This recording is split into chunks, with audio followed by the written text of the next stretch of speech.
Why, hello everybody. This is BalorMage, and this video is going to go over our version of the Physical Trapper for 3.16 Scourge League. So, before I jump into anything, I want to really quickly go over, even though we made a build guide on this last league, which can go far more in depth, which will also have gameplay on it. So if you want to see that, we'll link to that video down below, so you can just click that and have a look at how it plays if you want to. We went over this in more detail in that video, but a lot of people are missing exactly how Seismic Trap scales its damage, and the fact that half of its damage doesn't show up in Path of Building. So the important thing is, any increased skill effect duration, so long as the boss doesn't teleport out of the area, of which the area is quite large anyway, so most mobs don't, even Cirrus half the time when he jumps still lands still inside the Seismic Trap. They're quite large most of the time. Bosses do not jump out of them most of the time.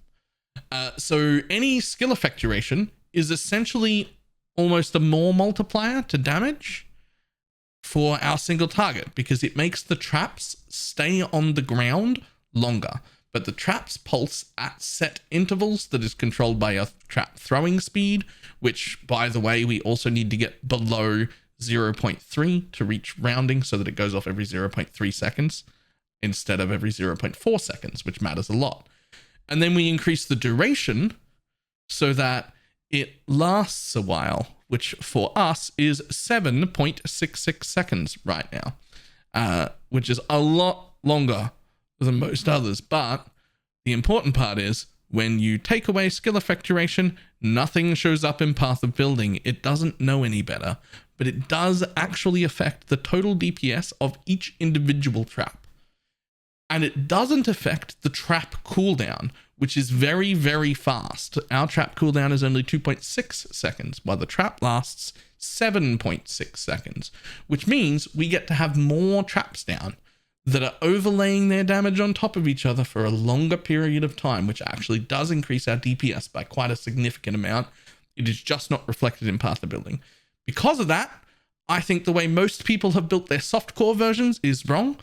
There are some hardcore versions floating around that have more like, 7.5, 8k life, and those are perfectly fine for softcore, nothing for hardcore, nothing wrong with any of them.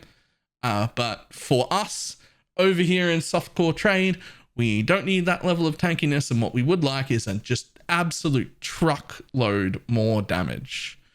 So this is my take on that. We end up with 28,000 evasion. We end up with 28,000 evasion, 5 to, in really good gear, 6k life. And we've got a few little options, which I'm going to go over. So we've got right here, we've got endgame with suppression. So you can see I'm not suppression capped. And this is because we're wearing mostly evasion gear, and I expect to be able to cap the remainder of that suppression on my gear, which we do not have access to in Path of Building. But until then, we still have options. Until we get it capped, we should take this relatively early in our mapping area. And because we've got one, we will assign the 2% extra, because we might as well. That will cap us, but it does leave us with quite a low amount of life, which is a little sad. We don't like that. Obviously, the life will be actually lower than that because we won't be that high level. We end up having to pull a bunch of life out of the build, which is not something that I love. It ends up with like 100% life when we have to do that. So this is an early solution.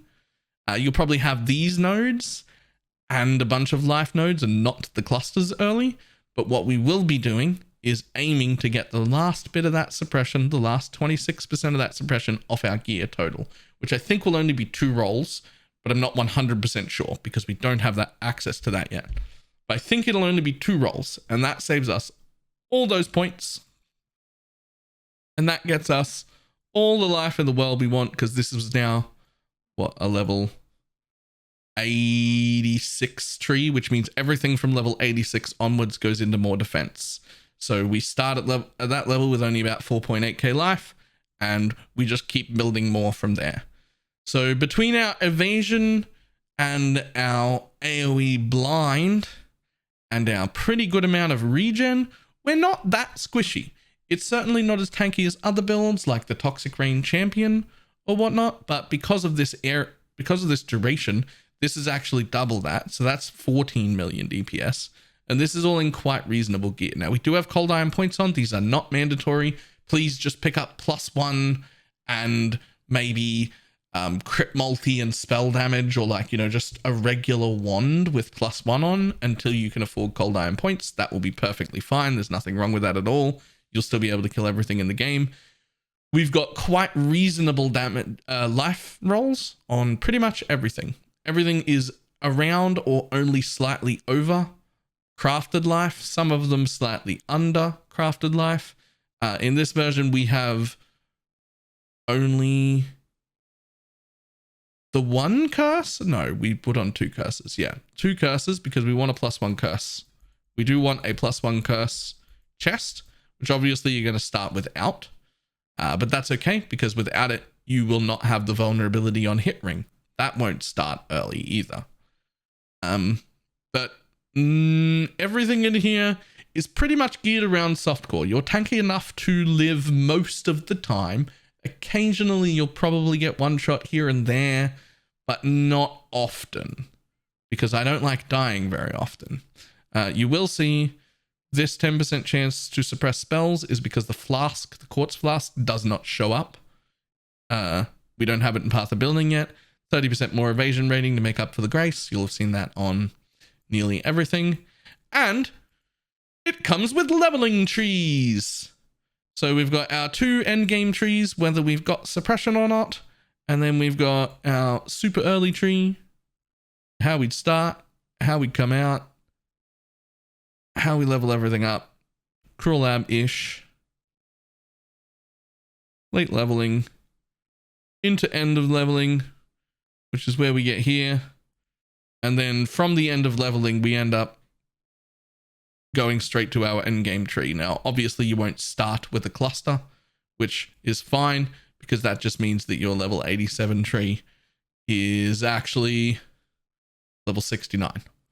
And you just keep filling out life and get the suppression and fill out more life, and then pull that for the cluster setup when you get it, which is fine. You can see we're still at Path of Building things even without the cluster. We're still at 4 million DPS, which again is nearly double because of these things, and that's just like your starter amount. So it is quite good. I'm very happy with it this way. Oh man, I still don't know what I'm in a league start. This is certainly a contender. It will map good. It'll be fast. It'll be able to kill every boss.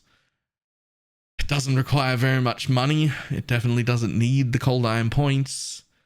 It's just there's so many good options. All right, if you made it to the end of the video, please remember to hit the like button, do the comment thing, hit the subscribe button, do all the things YouTube needs for its algorithm gods to not be angry at me. And I will see everybody later.